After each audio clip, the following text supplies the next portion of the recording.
certainly have fears that there is a serial killer at loose in Perth. Sarah Spears, Jane Rimmer, Ciara Glennon.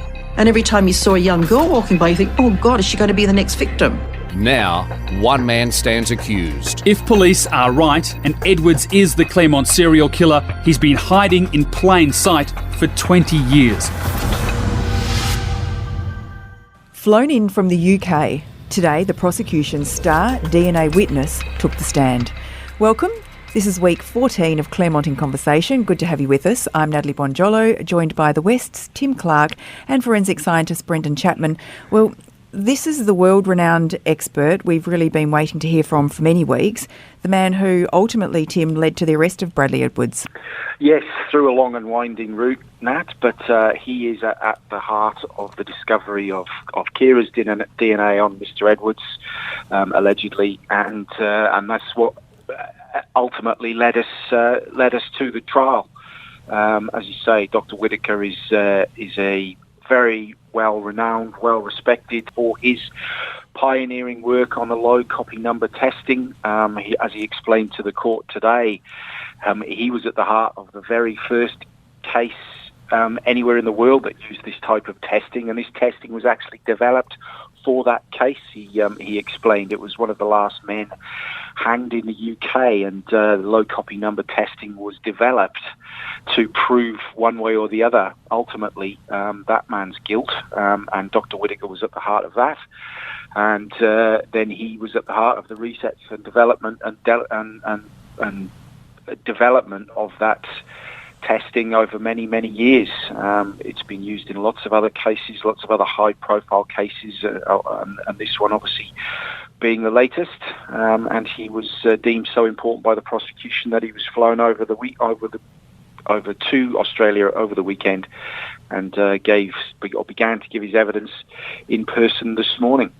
Brendan, can you just give us a recap on low copy number testing that Dr. Jonathan Whitaker developed and how it helped in the extraction of DNA? Yeah, so like we've kind of discussed before, and we'll revisit, when we analyse DNA, in order to get enough signal for our machines to detect it, we need to undertake a process where we copy up and amplify DNA, and that's a process called PCR. We do that for all forensic DNA testing. We use it in a whole range of medical tests and pathology tests as well. It's a pretty well established and fast spread technique. Now, normal DNA profiling techniques, I suppose that we would call our run-of-the-mill routine tests, i.e. non-LCN, we go about that process of copying up DNA around about 28 times. So if we start with one piece of DNA, we double it, we double it, we double it. So we go 1, 2, 4, 8, 16, so on and so forth, for 28 cycles. So you can imagine we end up with millions of copies.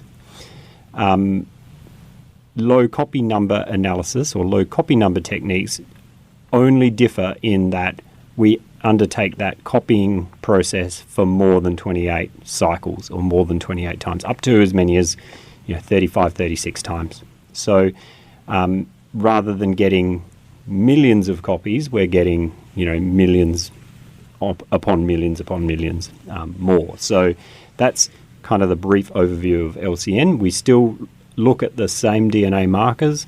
We still get the same DNA result, whether it's been subjected to LCN testing or standard testing, which is why we can compare one and the other. It's really just how we arrive at that end result, the technique, the variation to the technique to get there. And Tim, Dr. Whitaker has used LCN testing to give evidence in hundreds of cases around the world, correct? Including, I think you mentioned in a previous podcast, Peter Falconio.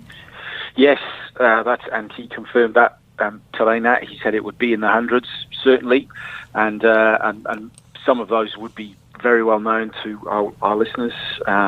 Peter Falconio, who was the backpacker who was murdered in outback Australia, ultimately his killer, Bradley Murdoch, was convicted in 2005, 2006, and Dr. Whitaker gave evidence in that trial. And listeners, if they're really interested, can look up Dr. Whitaker, and he's actually got a very handy list of cases that he's that he's testified in all over the world: Sweden, Ireland, New Zealand. That Ireland one was a particularly important one in Europe. It was to do with some bombings in the town of Omagh in Ireland, and it was actually that trial, or the result of that trial, that led to low copy number testing being suspended by the Home Office for use in courts for many months, actually, while they looked into the results of that trial and the DNA results itself. So, and at that time, then low copy number became a sort of very hot topic around the world in the DNA circles, obviously, forensic science circles, but also in justice circles. Eventually, the Home Office cleared low copy number testing for use in the courts again, and it has been used many times since all over the world. Other labs have developed their own use of it. So it was, obviously, this is at FSS in the UK, but then sort of lots of labs, or several labs around the world, sort of replicated their results and replicated their testing procedures and the validation techniques. And then, as we discussed previously, FSS itself actually closed down in 2012.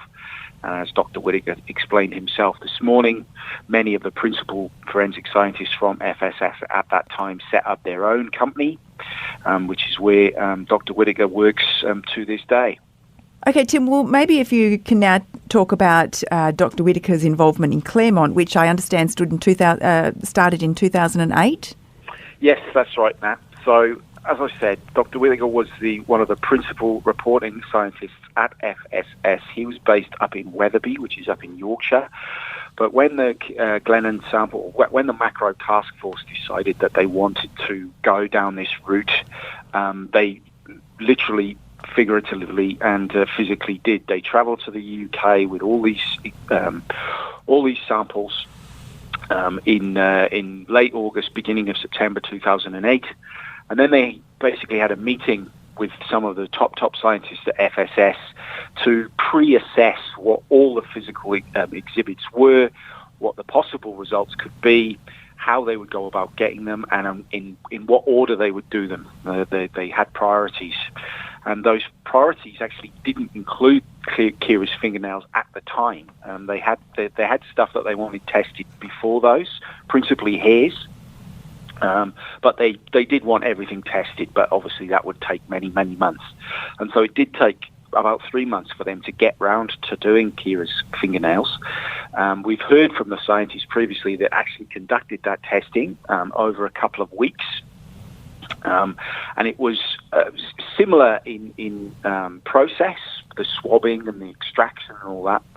But as Brendan's just explained, it was actually the cycling or the running of these tests, and the more cycles that they ran, the deeper down, or the more precise they could be, I suppose. But as Dr. Whitaker explained himself today, the number of cycles you run, you risk overexposing, was the way he describes it, the sample. So if you run it too many times, it could become useless, basically. And then it was Dr. Whitaker's job to actually analyse these samples when they were first run, and then second run, because they have to do it twice, replicate the results to make sure that they're not getting an anomalous result. What they're seeing is actually there. And so that's what he did in the first and then third week of December 2008. He got these results emailed to him, and the way he explained it was that when he looked at AJM40 and AJM42, he could see quite clearly, he said, a mixed result, a full mixed result, which showed both a male and female DNA. That result was run again. He got the same result again, and then it was basically a process of elimination of finding out what Ciara's alleles markers were, taking them out of the sample, and what was left behind was this male DNA sample, which detectives had been looking for, praying for, searching for so many years. The test that was used at the time looked at 10 loci on the DNA strand, and all 10 of those were full with something or with someone's DNA. And then when that process of elimination was done, they had the markers left. He sent that result back to Western Australia in very early 2009.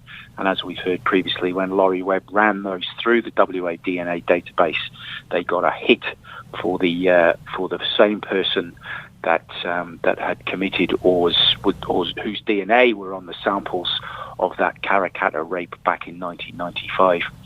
And so that was the process he went through, and then he went through another process because obviously detectives were very excited, very interested in what had been found, and so they sent the samples from that Karrakatta rape to FSS to be run through their test, so it could be run through the same process, get exactly the same markers and sets of results.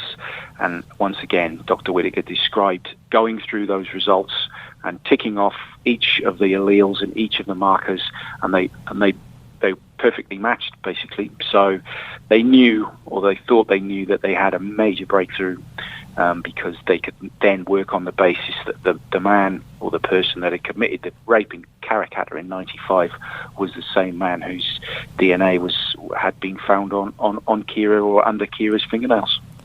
Brendan, it might be helpful if you can explain to us, I know we have talked about it already, but if you can explain to us the alleles and what they're actually looking at. So what are you physically seeing that you can say, okay, this is male DNA where we didn't expect it? Yeah, so we get all of our genetic information from our mum and our dad, and we get half from mum, half from dad. So when we look at these markers or these loci, as you're hearing, we're identifying fragments of DNA that coincide with that derived from your mum and your dad. So you will have, so each one of those are called an allele. So you will have two alleles, one from mum, one from dad. Now, in a forensic profile, we're referring to those as an allele designation, or you'll be familiar with the 10 or 11 or 12, or whatever the number is that we call that allele. What that number actually means is we're looking at a region of DNA that has an element that repeats throughout it. Now, to try and keep it as simple as possible, we kind of know that DNA is made up of these small nucleotides that we know as our A, our T, G, or C. Those characteristic letters that you come to know as being the DNA code. So to use an imaginary marker, for example, or an imaginary locus, or loci is the plural, we might have a repeating element of AATG, AATG, AATG. And it's just a factor of our genetics that we have these areas that this repeats a number of times.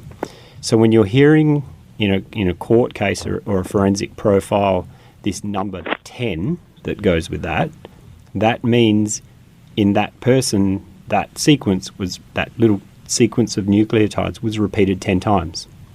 So in you, it might be repeated 10 times. In me, it might be repeated 12 times, which is what gives me a 12 in my profile and someone else a 10. Now, when two people come together and make a baby, they pass on those alleles or those repeated sequences to their offspring. So we get one from mum and one from dad. Now, if by coincidence mum and dad both have 10 repeats, they get 10-10. If mum and dad have a different number of repeats, they might get the 10 and the 12. When we look at a DNA result that comes off our analyzers, we visualize it graphically as these peaks, which it's hard to explain, but are just like vertical kind of bits of signal that you see on what we call an electropherogram that indicate whether there's a 10 or a 12, for instance.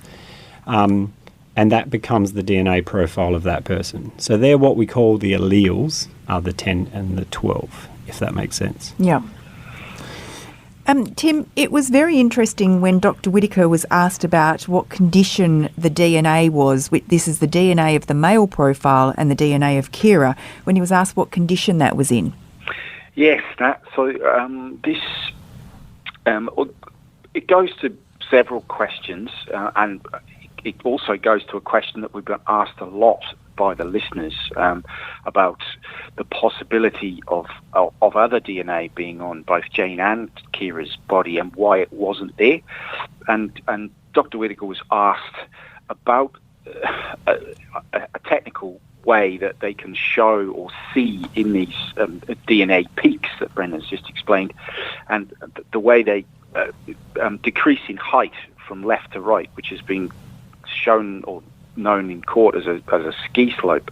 And the way he explained it was, if you see them reducing in height as they go along, it means that it's a degraded piece of DNA, and that degradation can take several forms and be caused by several things, including light, heat, humidity, and also, as we've heard previously, that Dr. Whitaker confirmed, decay or putrefaction, or in this case, the decomposition of both Jane and Ciara, which we know is quite advanced in both of them.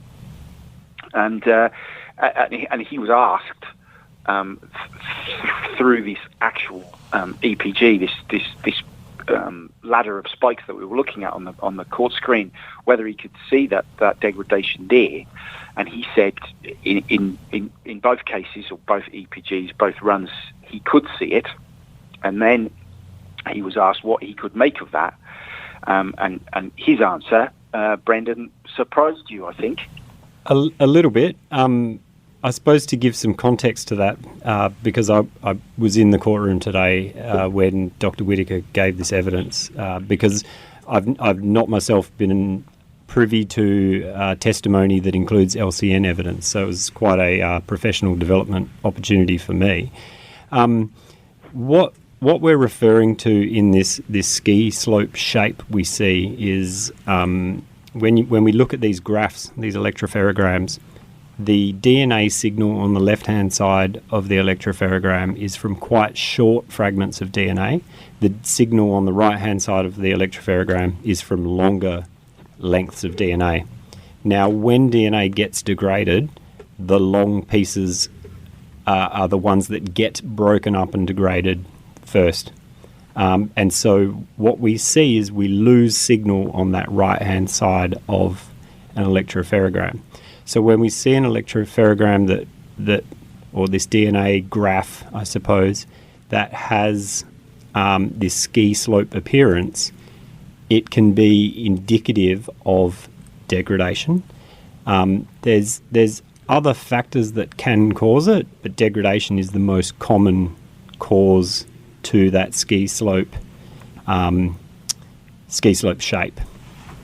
So, Tim, did Dr. Whitaker say that the DNA profiles had been exposed to the same conditions?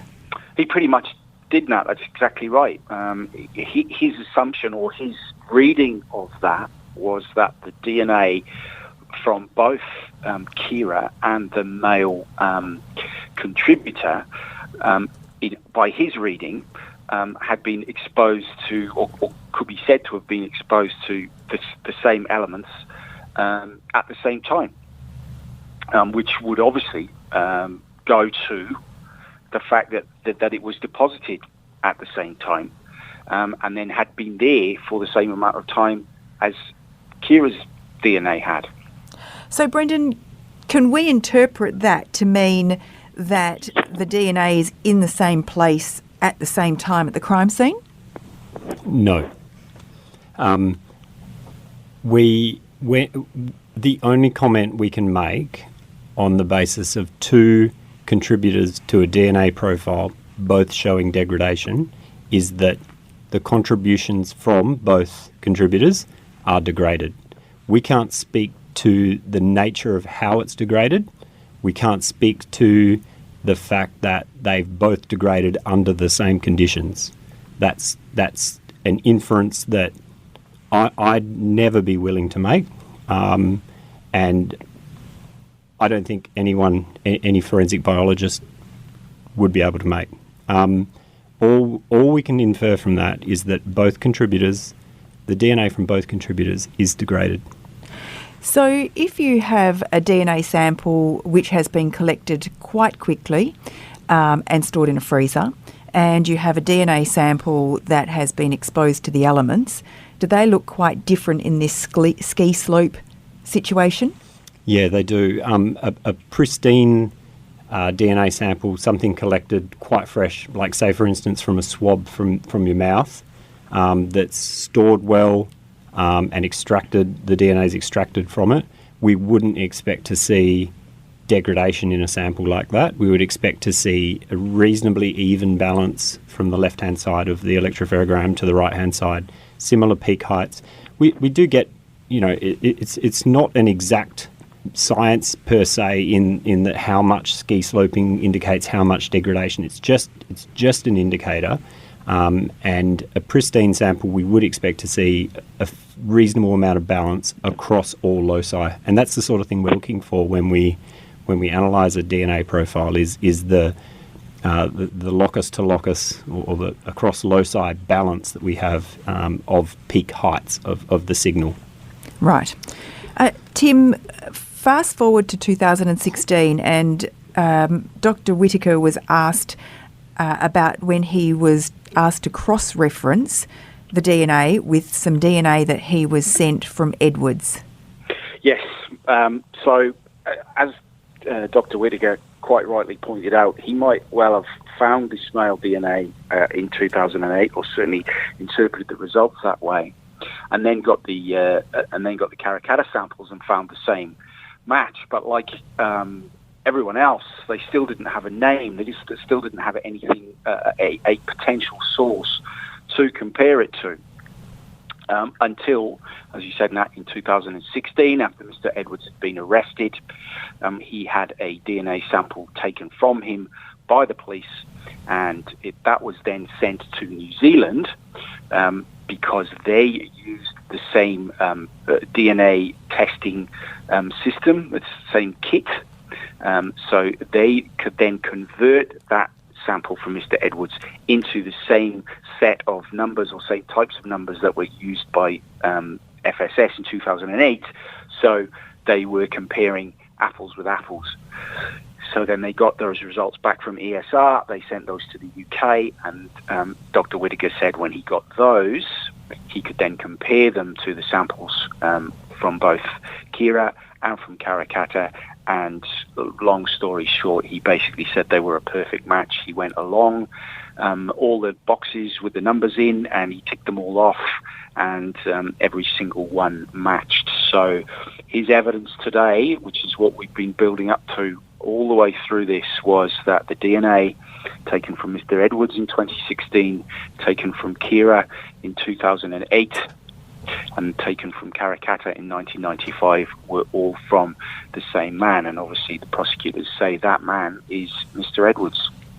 And it was interesting that he also said to the court that because in 2008 they didn't know who the male profile was, he talked about there being no bias in the results.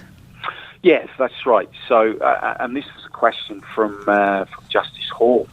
And Brendan was poking me in the ribs when these questions were being asked, because we sat together in court for a little while today, and saying how impressed he was that Justice Hall and was so across it all. So it's not just me that's biased. Everyone thinks Justice Hall is right on the ball. And the question was around, well, when you get one set of results and then you get another set of results, is there confirmation bias there? Are you actually not looking afresh at the second set of results, but are you just expecting to get the same ones? And it was a very astute question, obviously, but and one that I think Dr. Whitaker took some care in answering, and he admitted, well, look, there is a chance of that, because you know that they're from the same sample, that you're basically testing for the same thing. But he did say that we always try and keep a fresh eye on them, and he did point out again that all the results are peer reviewed, so it's not just one person looking at them. They are then sent to another scientist in the lab, who then looks at the EPGs afresh and just checks that what you're seeing or what one scientist is seeing, that they're seeing. So he said that, of course, we're all human, it's possible, but everything is done in the process to try and take any bias away and make sure that one scientist is seeing what the other scientist is seeing, and you're not just confirming each other's results for the sake of it. Brendan, would this question of bias be a frequently asked question of forensic scientists who take the stand? It's actually quite an emerging area for research is on this contextual bias that forensic examiners can have. It's particularly popular, a particularly popular area of research around fingerprint experts and kind of looking for patterns in order to match fingerprints. So we're able to be a little bit more or bit less subjective with DNA analysis, because it is what it is, and we have a whole range of guiding rules as to, and we heard Dr. Whitaker today talking about the rules of how they include certain peaks and how they don't include certain peaks in their analysis. So while that does protect us for any of this kind of subconscious bias that we might have, it certainly adds another layer of protection in our decision making to go about the matching or interpret the results blindly. Tim, do you feel that Dr. Whitaker's evidence today felt like it strengthened the prosecution case? I know obviously we haven't heard from defence in their cross-examination, but was Dr. Whitaker quite compelling? Well, he was certainly quite unequivocal in how he made the comparisons of the results now, in terms of all of them, in terms of going from Karrakatta to Ciara and then to the reference sample. He was absolutely unequivocal, and it was also interesting that even though they were using this low copy number technique, which was specifically designed for tiny pieces of DNA, he said a couple of times that the results when he got them were very clear. They're unambiguous. He didn't have any trouble pointing or picking out the X and Y chromosomes, for instance. So he said it was quite clear to him from the very first test that there was something there, and even the scientists who actually run it before Dr. Whitaker had even seen it had noted FM, which stands for full mixture, which stands for there were two clear contributors to it. You'd be worried as a prosecutor if your star witness wasn't a good witness for your case. But I mean, given his background in this area, given his experience, given the cases that he's worked on, and even with, I suppose, Brendan, a little bit of the contentiousness that has gone along with this technique, you can't help but think that it's going to help the prosecution case, or be a very strong plank that the prosecution will eventually lean on. Given that, as I say, they were looking for tiny bits of DNA, and the results would seem to suggest, even though I'm not an expert, although I feel like I'm becoming a part expert, that they were strong, the picks were big, and they were able to be replicated and duplicated when they were run again a week later. We'll have you enrolling at Murdoch University's forensics course very soon. Well, Tim? if Brendan will have me. Of course, Tim. So we have some questions for you, Brendan, from listeners. From David: is there any doubt regarding contamination of DNA? Why not simply take a new scraping sample from Ciara's nails and do the tests again? That's a very good question. Now, if we're talking about contamination, and we're talking about contamination relative to a fingernail, firstly, we don't entirely know where contamination has occurred. So we've got a whole range of ways to try and troubleshoot working out where a contamination has occurred. But in a situation where there is contamination and it's a sample from a fingernail, it's not to say that the contamination didn't occur at the point of collection of the fingernail, or that the fingernail itself doesn't contain the contamination. It's also a question of, well, what is contamination? Is contamination DNA that is placed or finds its way onto the exhibit after the offence, or could it be contaminated by socially, that exhibit, like a fingernail, coming into contact with DNA from a person incidentally in public before the offence? But let's answer the second part of the question, which is why not simply take a new scraping or sample from the nails? Well, firstly, when we take a fingernail scraping, as in when we collect the material from under fingernails, we're running a swab underneath the undersurface of a fingernail. So if there is any biological material there, we're removing it, which means we can't go back to those fingers and do that again. Or we could, but we should have done it effectively the first time and recovered it all. The other side of it is, if we're collecting fingernails by clipping them off and then analysing them, that we consume the nail itself through most analysis types. And this is the case with all or heaps, most forensic samples are that when we choose to extract the DNA from it, we get one go at that, and then that's it. In saying that, once we create that DNA extract, that is a liquid extract, and we can dip back into that multiple times. So we can test that, we can test that again, we can test that 10 years later, and that's exactly what's happened in this case, where things have been tested by various different organisations, various different countries, and in a lot of cases they're dipping back into the extract because you can't go back to the physical sample itself. It also explains why the pristine samples that had been unopened were so important in this case. Yeah, that's exactly right, Matt.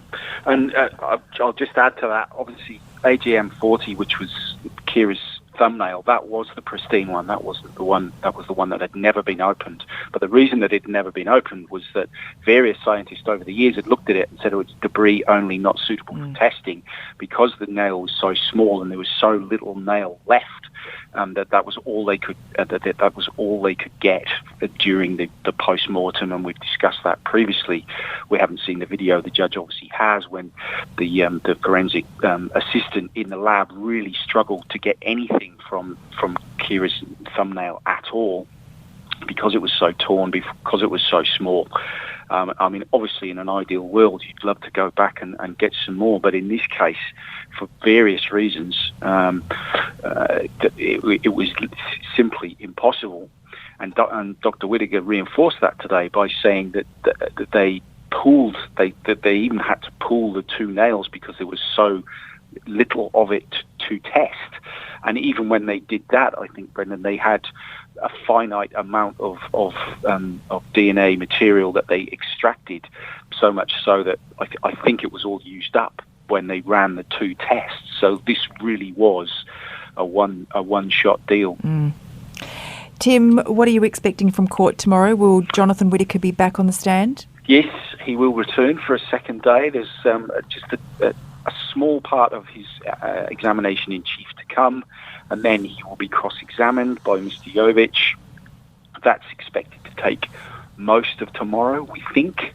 If it doesn't, then the prosecution have got another witness lined up. This is Sue Vintner from the ESR lab in New Zealand, and she will talk to the probabilities, the maths that they run after all the testing is done to put a number on the likelihood of this being Mr. Edwards or someone else. And that will be it. That will be the conclusion of the DNA evidence, which seems to have gone on for months. It's actually only been about 6 weeks, I think. And then we probably have a little break, and we think, before we get into the fibre evidence, so everyone can gather their breath and then go again. That's right. Well, thank you both for your time today. You can email us your feedback to claremontpodcast@wanews.com.au. We'll be back tomorrow with day 59 of Claremont in Conversation with myself, Tim and Alison Van. This podcast was produced by Kate Ryan and Alicia Preedy and recorded in the studios of 7 West Media. Audio files were provided from the archives of the 7 Network and the West Australian. Sign up for daily emails and all the latest on the Claremont trial at thewest.com.au. If you enjoy this podcast, you might also like to download The West Live, WA's newest daily morning show hosted by Jenna Clark. News, sport, entertainment, all the issues that matter to you. You can listen live weekdays at 8:45 or download the podcast from 9:30.